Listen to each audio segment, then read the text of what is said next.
సుందరాకాండ 20వ సర్గ.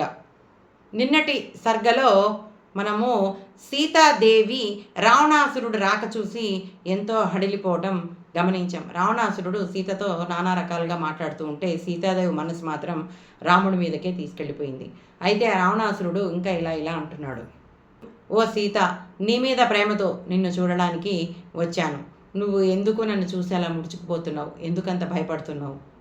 ఇక్కడ నిన్ను చూసి నిన్ను గుర్తుపట్టే వాళ్ళు ఎవరూ లేరు, నీ మానవులు ఎవరూ లేరు. కాబట్టి నువ్వు నిర్భయంగా ఉండు. అంటే నీ పరువు పోతుందని నీకు భయం లేదు. అలాంటి భయం ఏమీ పెట్టుకోకు. ఇక్కడంతా రాక్షసులు ఉన్నారని కంగారు పడకు. వాళ్ళెవరూ కామరూపులు లేరు. వాళ్ళు కామరూపులున్నా కామరూపాలు కలిగే రాక్షసులు నీ చుట్టూ లేరు.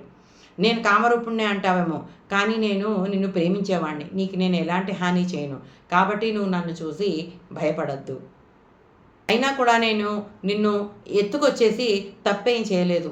మా రాక్షస ధర్మం ప్రకారము అలాగ అపహరించి తీసుకురావచ్చు. కానీ నేను నిన్ను బలవంతంగా నీకు ఎలాంటి అపకారం చేయట్లేదు.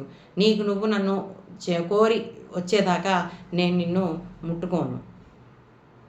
నిన్నే కోరుకుంటున్న నన్ను ప్రేమించు, నన్ను చేరు, భోగభాగ్యాలు అనుభవించు, సుఖ సంతోషాలు అనుభవించు. నీ శోకాన్ని వదిలిపెట్టు. ఆ ఒంటి జడ, కటికి నేల మీద పడుకోవడము, నిరాహారము, ఇవన్నీ కూడా నీకు తగిన పనులు కాదు. నన్ను కోరి నా దగ్గరికి చేరి విలువైన వస్త్రాలు ధరించు, అలంకారాలు చేసుకో, ఆభరణాలు ధరించు, అమూల్యమైన శయనాలు, గీతవాద్యాలు ఇవన్నీ కూడా నువ్వు అనుభవించు. అందమైన యవ్వనం తిరిగి వచ్చేది కాదు. ఆ యవ్వనంలో ఉండగానే నువ్వు సుఖాలని భోగభాగ్యాలని అనుభవించాలి. ఒక్కసారి యవ్వనం కరిగిపోతే తిరిగి మళ్ళీ రాదు. ఈ విలువైన సమయాన్ని నువ్వు వృధా చేయకు. నీ అందం, వయసు అన్నీ కూడా అడవి కాచిన వెన్నెల్లాగా వృధా అయిపోతున్నాయి. నీ అందం అసాధారణమైనది. బ్రహ్మ నిన్ను సృష్టించిన తర్వాత ఇంకే అందమైన వస్తువుని సృష్టించి ఉండడు. అందుకే నీతో పోల్చదగ్గ అందగత్తే ఇంకెక్కడా లేదు. నీ అందం చూస్తే ఆ బ్రహ్మదేవుడే నిన్ను వదిలిపెట్టేలాగా లేడు. అలాంటిది మామూలు వాళ్ళకి ఇది సాధ్యమవుతుందా? నా చూపులు నీ శరీరం మీద ఎక్కడ పడితే అక్కడ నిలిచిపోతున్నాయి. అందమైన రూపాన్ని నా నుంచి దాచకు, అలా ముడుచుకుపోకు. అనవసరంగా నువ్వు తెలివి తక్కువగా అలా ప్రయత్నం చేయకు. అలా ప్రయత్నం చేయడం వల్ల నువ్వే దురవస్థలో పడిపోతావు. అనేక రాజ్యాలు నేను జయించాను. అనేక మంది అందగత్తెల్ని నేను తీసుకొచ్చాను. చాలా సంపదలు, విలువైన వస్తువులు ఎన్నో ఉన్నాయి నా దగ్గర. అవన్నీ నీ సొంతం చేస్తాను. ఆ ఆడవాళ్ళందరినీ కూడా నీ దాసీల్ని చేస్తాను. ఓ విలాసిని, నేను ఈ భూమండలాన్నంతా జయిస్తాను. నీ తండ్రి అయిన జనకుడికి ఆ భూమండలాన్నంతా ధారపోస్తాను. అతడు ఆనందంగా ఉంటాడు. అప్పుడు నీకు కూడా ఆనందంగా ఉంటుంది. అంటే పుట్టింటికి అన్ని ఫేవర్స్ చేసేస్తే ఈవిడ లొంగిపోతుందేమో, అలా ఎలా రకరకాలుగా ఎలా మాట్లాడుతున్నాడో చూడండి రావణాసురుడు. నిన్ను, నీ తండ్రినే కాదు, నీ బంధువర్గాన్ని అందరినీ కూడా నేను మహదైశ్వర్యవంతుల్ని చేసేస్తాను. ముల్లోకాలు ప్రశంసించేటువంటి నా పరాక్రమాన్ని గురించి నువ్వు ఒకసారి ఆలోచించు. ఈ లోకంలో యుద్ధంలో నన్ను జయించే వాళ్ళు ఎవరూ లేరు. నా ఐశ్వర్యం ముందు కానీ, పరాక్రమం ముందు కానీ సరైన వాళ్ళు, సాటి వాళ్ళు ఎవరూ లేరు. నా మీద ప్రేమ చూపించు, చక్కగా అలంకరించుకొని నన్ను చేరు. ముల్లోకాల్లో వ్యాపించి ఉన్నటువంటి నా కీర్తి తెలుసుకో, నా ఐశ్వర్యం చూడు.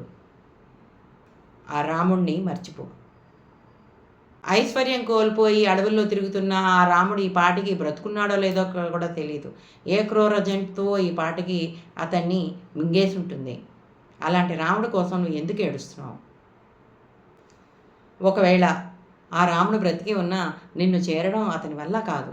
ఈ మహాసముద్రాన్ని దాటి అతను రావాలంటే మానవ రూపుడైన అతను ఎలా వస్తాడు? ఇక్కడికి రాలేడు. ఇంద్రుడి చేతికి చిక్కినటువంటి లీలావతిని విడిపించుకున్నాడేమో కానీ నా చేతికి చిక్కిన నిన్ను విడిపించుకోవడం రాముడి తరం కాదు. అయినా కూడా ఆ రాముడు పరాక్రమంలో కానీ, ఐశ్వర్యంలో కానీ, తపస్సులో కానీ, బలంలో కానీ దేంతో నాతో సమానానికి తోగడు. కాబట్టి ఆ రాముణ్ణి మర్చిపో. ఓ సీత, రాత్రి పగలు నీ వైపే చూస్తూ నీ అందాన్ని ఆరాధిస్తూ ఉండిపోవాలని నాకు అనిపిస్తోంది. గరుత్మంతుడి గోళ్ళకి చిక్కినటువంటి పాములాగా నా ఆలోచనలన్నీ కూడా నీ అందాన్ని గురించే ఉంటున్నాయి. కాబట్టి నువ్వు నన్ను చేరు, నన్ను అంగీకరించు, ఈ ఉపవాస దీక్షలని విరమించుకో అని రావణాసురుడు లేనిపోని ప్రగల్భాలన్నీ కూడా సీతాదేవి ముందు పలుకుతూ ఉన్నాడు.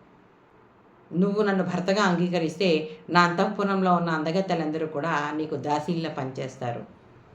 నువ్వు చక్కగా అలంకరించుకుని నాతో పాటు అందమైన ఉద్యానవనాల్లో విహరించు. నువ్వు హాయిగా నాతోటి ఉండి తోచినట్లు తిను, తోచినంత తాగు, హాయిగా తిరుగు, ఎంజాయ్ చెయ్యి అని చెప్పేసి సీతాదేవితో మాట్లాడుతూ ఉన్నాడు రావణాసురుడు. ఇవన్నీ చెప్తుంటే నాకు మనసులోనే బాధేస్తోందండి బాబు. నాకు చెప్పాలనే అనిపించట్లేదు. కానీ ఇక్కడ వాల్మీకి గారు చెప్పిందంతా మీకు చెప్తున్నాను. అలా చెప్తుంటే నాకే ఇలా ఉంటే మన మామూలు మనుషులం అక్కడ నిజంగా అనుభవిస్తున్న సీతాదేవి ఇంకెంత బాధపడిందా అని నాకు అనిపిస్తోందండి. మిగతా విషయాలు వచ్చే సర్గలో తెలుసుకుందాం. అంతవరకు సెలవు.